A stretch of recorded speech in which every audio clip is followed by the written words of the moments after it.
This story began many years ago in Marlow County, Maine, where an ancient, almost untouched forest lay. Locals called it the Purple Forest.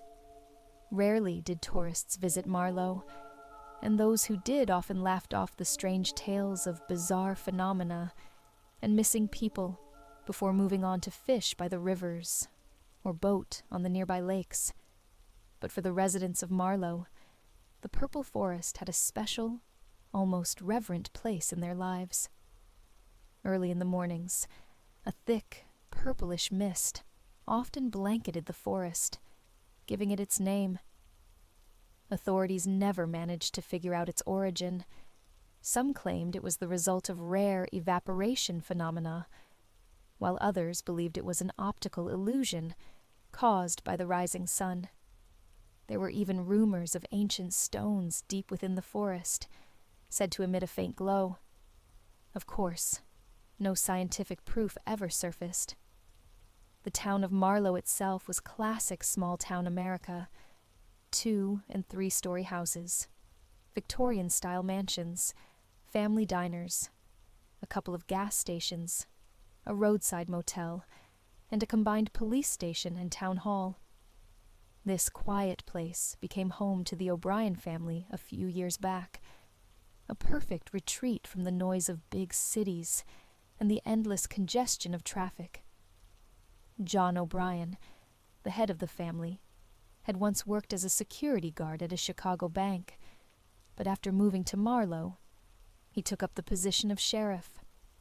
His wife, Karen, opened a small bakery on Main Street, dreaming of drawing in customers with the aroma of fresh cookies and a cozy atmosphere.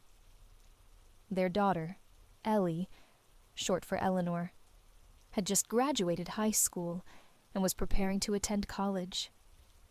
While waiting for an admission response, she spent her days in Marlow with a new group of friends: Sam Thompson, Jessica Miller, and twins Colin and Chris Watson. The group loved hiking, photographing wildlife, and sharing local ghost stories. Inevitably, their curiosity led them to the Purple Forest. The end of summer had arrived, a carefree time of warm evenings, the scent of freshly cut grass, and dwindling numbers of tourists. The group decided to go on a weekend camping trip, a short adventure with a campfire, marshmallows, and scary stories under the stars. They picked the northern edge of the Purple Forest as their campsite, a place where, according to locals, few dared to venture. None of them thought of themselves as particularly brave. Camping in a haunted forest was more of a joke, a way to tease each other and see who would get spooked first. Yet, as the 5 friends followed an overgrown path into the woods, a strange unease settled over them. The air seemed heavier, and the sun slipped behind the clouds as they stepped onto the damp, mossy ground. "Well," Sam said, looking around, "this seems like a great spot for camping, doesn't it?" "It's creepy," Jessica muttered, crossing her arms. "I feel like someone's watching us from the trees." The twins, Colin and Chris, exchanged nervous glances but tried to laugh it off. Chris, always the braver one, shrugged. "Come on, this place is perfect. We'll set up the tents, hang a hammock, and by tonight, we'll all be laughing around the fire." Ellie, though less confident, agreed they should start pitching the tents before it got dark. The group busied themselves with the task, staking down the fabric, tying ropes, and unpacking supplies. As they worked, the light faded unnaturally fast. In most forests, dusk falls gently, blending into the night. Here, darkness seemed to descend suddenly, like a curtain drawn over the sky. Ellie couldn't shake the feeling that they were being watched by something vast and unseen. A light breeze stirred the treetops, and the distant crack of a breaking branch echoed faintly. The group sat around their small campfire, its warm glow casting flickering shadows on their faces and the surrounding trees. The mood shifted as they began sharing tales about the legends of the Purple Forest. They spoke of the forest spirit, said to lure wanderers with ghostly sounds, leading them in endless circles until they succumbed to hunger or madness. Sam, grinning, shared an urban legend about glowing lights in the woods that acted as beacons for those foolish enough to follow them. "This is all so cliché," Jessica scoffed, though there was a slight tremor in her voice. "Forest spirits, ghosts. Every forest in Maine seems to have some spooky story." "But not every forest has a purple mist," Colin teased, gesturing dramatically. "And hey, whether or not there's a spirit, this place definitely has weird vibes. It got so cold so fast." Indeed, the temperature had dropped noticeably. Ellie rubbed her arms, feeling a chill creep over her skin.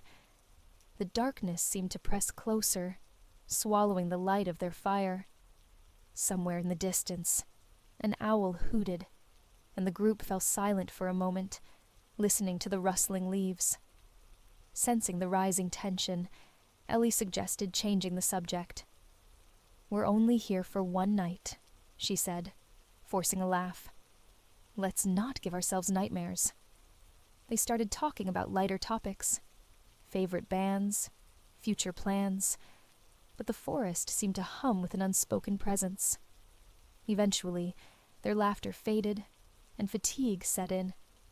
The fire burned lower, casting faint red embers into the cool night air.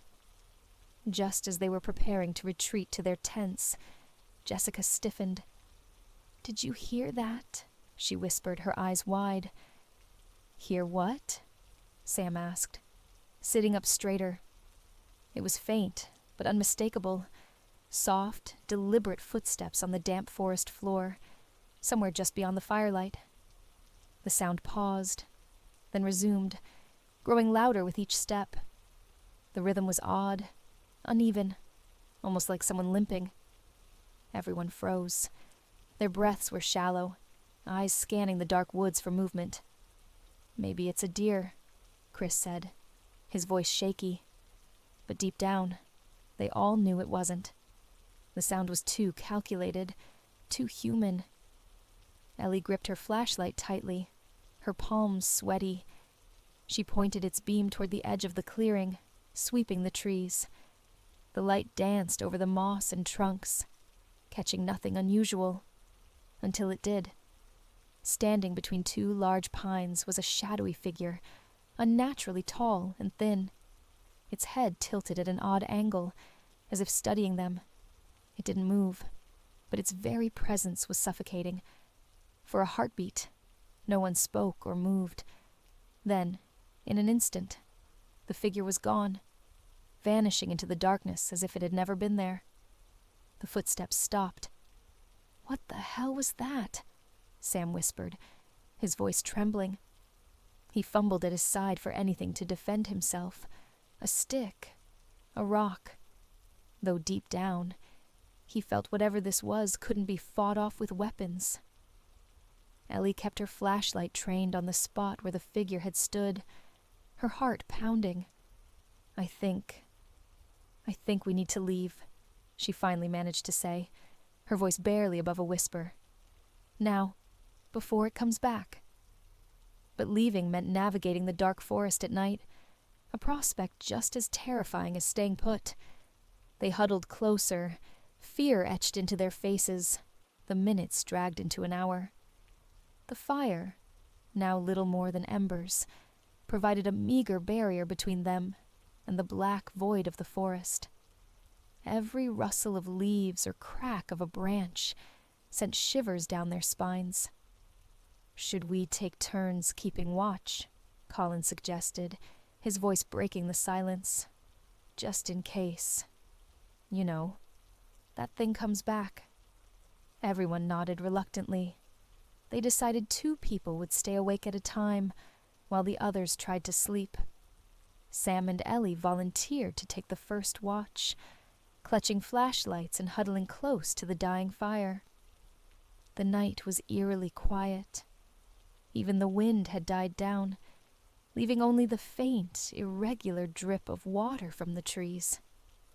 Ellie's grip on her flashlight tightened as her thoughts spiraled. She couldn't shake the image of the shadowy figure, its unnatural stillness, the way it had seemed to watch them. "I don't like this," Sam muttered, breaking the silence. "It feels like the forest is alive, like it's waiting for something." Ellie nodded, but before she could respond, they heard it again, the footsteps. This time, they were closer, circling the clearing. The two froze, barely daring to breathe. The sound was slow, deliberate, moving just beyond their line of sight. Ellie's flashlight flickered, the batteries suddenly faltering. "No, no, no," she whispered, shaking it frantically. The beam dimmed, then went out completely. Panic set in. "Wake the others," Sam hissed, his eyes scanning the darkness. Ellie scrambled to her feet, shaking Jessica awake. "It's back," she whispered urgently. The footsteps grew louder, more erratic, as if the thing was toying with them. When Colin and Chris woke, they too heard it, their faces pale in the firelight. And then it stopped. Complete silence fell over the clearing, so absolute it was deafening. The group stared into the dark, their nerves stretched to the breaking point. A long, low creak broke the silence, like a massive branch bending under an invisible weight. Ellie aimed her dead flashlight toward the sound, but it was useless. They were utterly blind, at the mercy of whatever lurked in the forest. When dawn finally arrived, it brought with it a thin, gray light that barely penetrated the forest canopy. The group emerged from their tents, exhausted and on edge. The night's horrors clung to them like a heavy fog, and none of them could shake the feeling of being watched.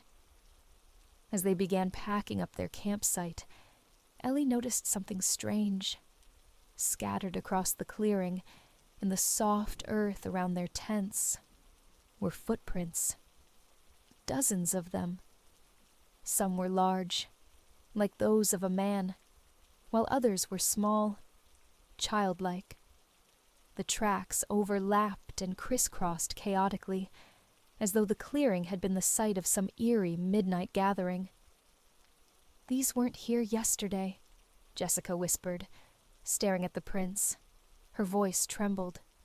"Right?" Sam crouched down to inspect them. "Number." "They definitely weren't," he said, glancing uneasily at the surrounding woods. "And they're barefoot." Ellie knelt beside him, her fingers brushing over the impressions. The earth was still damp, and the prints were fresh, too fresh. "Whatever it was," she said, "it was here, right next to us, all night." Jessica clutched her arms, visibly shaking. "We should have left last night. We should have gone the moment we saw that thing. And walked into the forest in the dark. That would have been suicide," Colin said sharply. "At least we're still alive." Chris, who had been silent until now, pointed toward the remnants of their campfire. "What's that?" he asked. The group turned to see a small, twisted object lying amid the ashes. Ellie stepped closer, her stomach tightening as she realized what it was. A clump of long, blonde hair, tangled and singed at the ends. Jessica gasped. "That's not mine," she said quickly, her hands flying to her head. "I swear, it's not mine." Sam carefully picked up the hair, his face grim. "Then whose is it?" he asked, though he already knew the answer. No one responded. A few feet away, Colin found another disturbing item. A strip of torn fabric, dark and sticky with something that looked disturbingly like dried blood. The material didn't match anything they had brought with them. Ellie's heart pounded as a cold realization swept over her. Whatever had been in the forest with them wasn't just watching. It had been in their camp, moving among them as they slept. And it had left behind these grisly traces as a warning. "We need to leave," Ellie said firmly, her voice shaking but resolute. Now, the group quickly packed what little they could carry, abandoning the heavier gear in their haste to escape. They followed the trail that had brought them to the clearing, but something was wrong. The path, which had been clear and distinct the day before, now seemed to twist and change. Familiar landmarks were missing, replaced by unfamiliar terrain. "This isn't right," Sam muttered, stopping abruptly. "We came this way. I remember that tree." He pointed to a gnarled oak. But the path wasn't this overgrown. Ellie bit her lip, trying to suppress the rising panic in her chest. The forest seemed denser now, the trees pressing closer together. Every step forward felt like walking deeper into a trap. "Let's just keep going," Chris said, his voice strained. The forest can't go on forever, right? But as they trudged forward, it became clear that they were walking in circles. Twice, they passed the same fallen tree, its roots clawing at the air like skeletal fingers. The third time, they stopped, their frustration boiling over into fear. "We're not going anywhere," Jessica said, her voice breaking. "We're just stuck." Ellie crouched down, running her hands over the mossy ground. She looked up at the others. "I don't think this is just a forest," she said quietly. "It's like it's alive. It's messing with us." "No," Sam said, shaking his head. "That's crazy. It's just a forest. We're panicking, that's all. We just need to think." "And how do you explain the footprints? Or that thing we saw last night?" Colin demanded, his voice rising. "This isn't normal, Sam. You know it isn't." As the argument grew louder, a sound interrupted them. A faint, melodic humming that seemed to come from deep within the forest. It was soft at first, almost imperceptible, but it grew louder with each passing second, the tones discordant and unnerving. Ellie froze, her skin prickling. "Do you hear that?" The others nodded, their eyes wide. The humming wasn't just a sound, it was a presence, something that seemed to seep into their minds, clouding their thoughts and drawing them forward. "We need to go," Ellie said, grabbing Jessica's arm. "Now." But the forest wouldn't let them go so easily. Hours passed as the group wandered through the maze-like forest, their nerves fraying with every step. The air grew colder, and an unnatural silence hung over the woods. Even the birds and insects seemed to have fled, leaving only the sound of their own footsteps and shallow breaths. Just when they were about to give up hope, Colin stopped abruptly. "Wait," he said, pointing at something on the ground. "What's that?" They all gathered around to see what he'd found. A small pile of rusted cans, scraps of tattered cloth, and the remnants of a camping net, half buried in the dirt. Nearby, the bark of a tree bore deep, jagged carvings. A single word, scratched over and over in uneven letters. "Help." "Someone was here before us," Sam said, his voice barely above a whisper. He traced the carvings with his finger, his face pale. "A long time ago, by the looks of it." Jessica knelt beside the scraps, pulling out what appeared to be a water-damaged journal. Most of its pages had rotted away, but a few were still legible. Ellie carefully opened the journal, squinting at the faint, smeared handwriting. "They were lost," she murmured, reading aloud. "The forest won't let us leave. We've tried every path. It changes. It traps us. She flipped to another page. We hear voices at night, see figures in the trees. The forest. It chooses. The final entry was short and chilling. It demands a sacrifice. A heavy silence fell over the group as they processed the ominous words. "What do you think it means?" Jessica asked, her voice trembling. "I think it means we're not the first ones to get stuck here," Ellie replied grimly. "And if they didn't make it out..." She didn't finish the sentence. She didn't have to.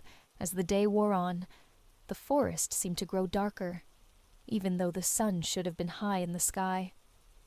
The group stumbled upon a steep hill, covered in thick underbrush, and at its summit, they saw a clearing bathed in weak, gray light.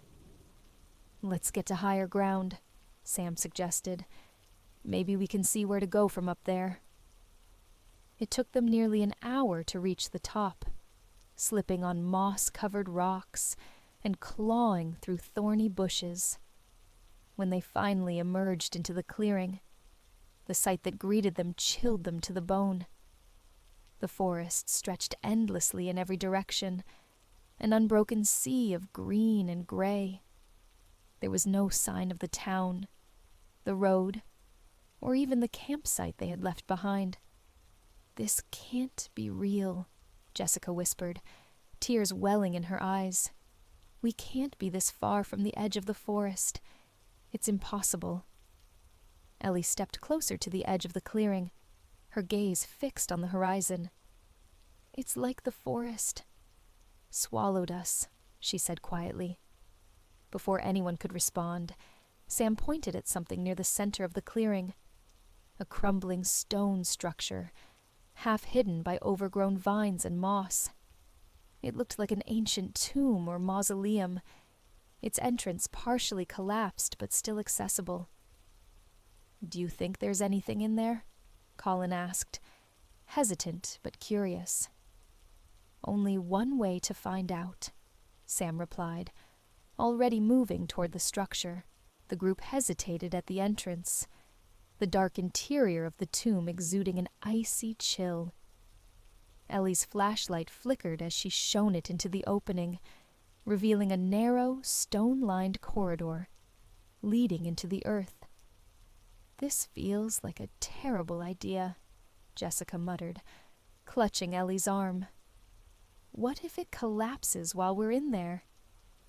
"Do you want to stay out here with whatever's been following us?" Sam asked. That was enough to convince everyone to follow him inside. The air grew colder as they descended into the tomb, the smell of damp earth and decay growing stronger with every step.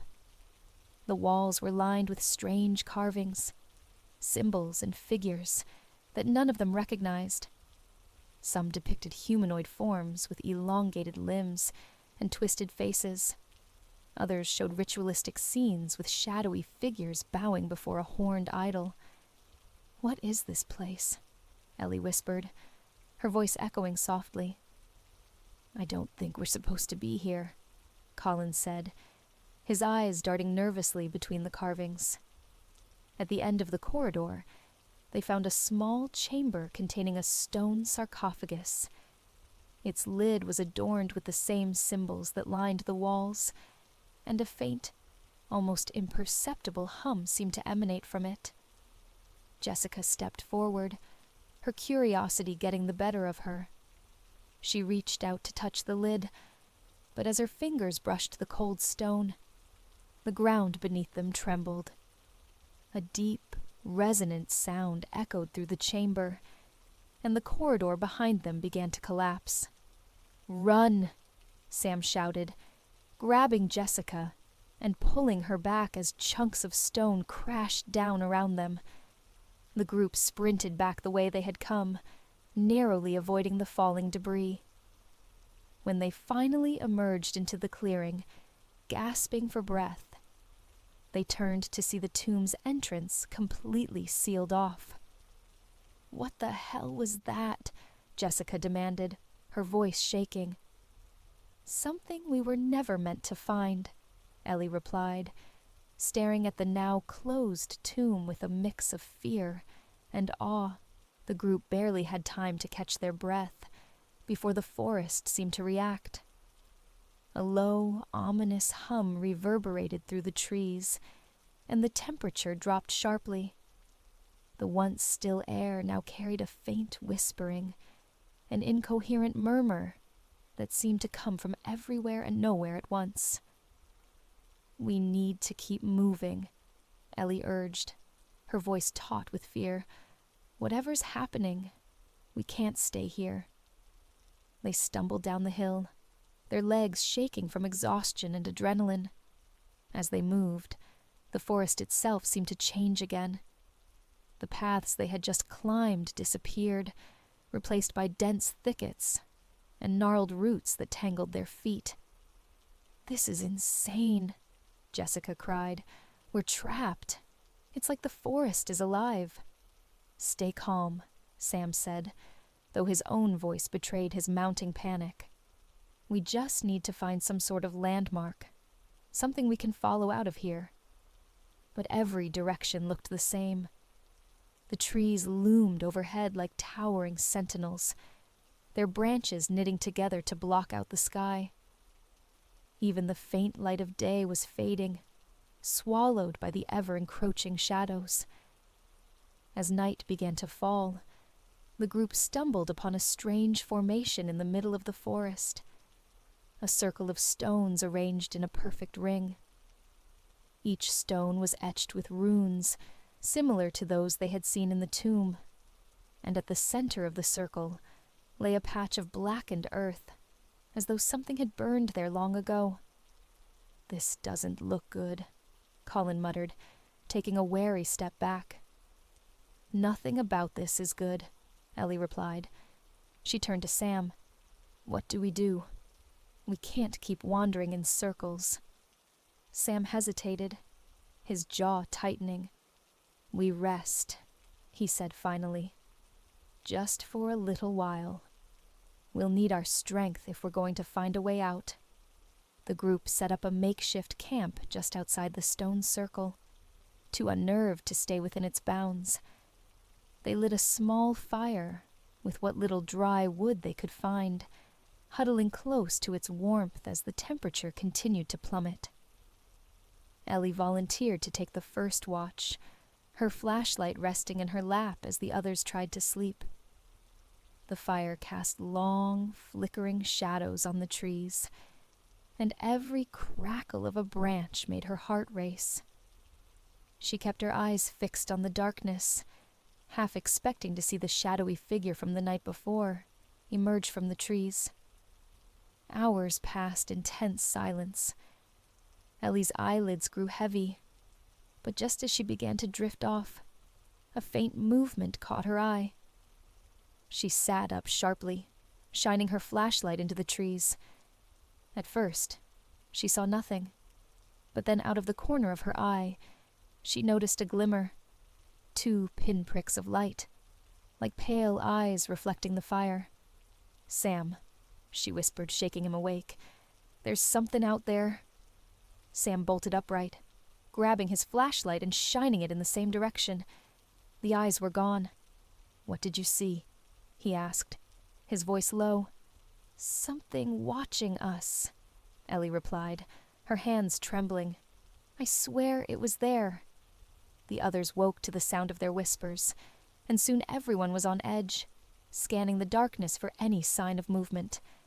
Then, as if in response to their fear, the whispers began again, soft and distant, but growing louder with each passing second.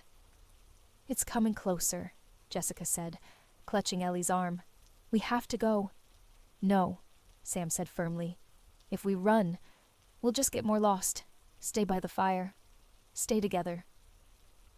But the whispers grew louder still, and now they were accompanied by faint footsteps, slow, deliberate, and all around them. The footsteps stopped suddenly, plunging the forest into an oppressive silence. The group huddled together, their eyes darting between the shadows. For a moment, It seemed as though whatever was out there had retreated. Then, without warning, the fire flickered and died, plunging them into darkness. Jessica screamed, and chaos erupted as everyone scrambled to relight the fire. Sam managed to ignite a match, but before he could feed it into the kindling, a deep, guttural growl rumbled from the trees. A figure stepped into the faint light of the dying embers. It was tall and impossibly thin, its elongated limbs and twisted face barely human. Its eyes were pale and lifeless, yet they seemed to bore into each of them with an intensity that froze them in place. The creature raised a spindly hand, pointing directly at Chris. "No," Colin whispered, stepping in front of his brother. "You can't have him." The creature tilted its head, its movements unnaturally fluid, like a marionette controlled by invisible strings. It stepped closer, its hand still outstretched. "Run," Sam whispered. "Run now." But as they turned to flee, the creature let out a deafening screech, and the forest itself seemed to come alive. Trees groaned and shifted, their branches reaching out like claws to block their path. Chris froze, his body trembling. I can't move," he said, his voice barely audible. Colin grabbed his arm, trying to pull him away, but the creature was already upon them. It seized Chris with its bony fingers, lifting him off the ground as he screamed in terror. "Let him go!" Colin shouted, beating his fists against the creature's arm. But it was no use. The creature turned its pale, lifeless gaze toward Colin, and with a single motion, it hurled him backward into the dirt. Chris's screams echoed through the forest as the creature dragged him into the shadows. The others could do nothing but watch, paralyzed by fear. And then, just as suddenly as it had appeared, the creature was gone. The forest fell silent once more. The remaining group stood in stunned silence, staring at the spot where Chris had disappeared. Colin staggered to his feet, tears streaming down his face. "He's gone," he whispered. "He's really gone." Ellie placed a hand on his shoulder. Her own eyes filled with tears. "I'm so sorry," she said softly. The forest seemed to ease its grip on them after Chris's disappearance. The paths became clearer, the air lighter, and the oppressive whispers faded.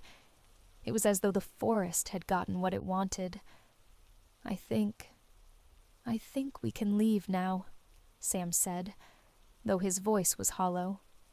But it came at a cost. As they made their way through the now navigable forest, the group stumbled upon the road they had been searching for. The sight of it felt like a miracle, but the weight of their loss hung heavy in the air. When they finally reached the edge of the forest, they saw the search party waiting for them. Ellie's father, Sheriff O'Brien, ran to her, pulling her into a tight embrace. "Thank God you're safe," he said, his voice thick with emotion. But the relief was short-lived. When the others explained what had happened, the sheriff's face grew pale. "The forest took him?" he asked, his voice barely a whisper. Ellie nodded, unable to speak. She glanced back at the dark line of trees, half expecting to see the pale eyes watching her from the shadows. Weeks later, the survivors struggled to return to their normal lives. Colin was inconsolable, his grief turning to silence as he shut himself off from the world. Jessica left town, unable to bear the memories of what had happened. Ellie and Sam stayed, but the nightmares followed them wherever they went. The purple forest remained as it always had, silent, still, and shrouded in its mysterious mist. Tourists continued to visit, drawn by the allure of its haunting beauty, but none dared venture too deep. The locals whispered of the forest's curse, warning anyone who would listen to stay far away. But the forest waited, patient and eternal. It had taken its sacrifice, and it would wait for the next.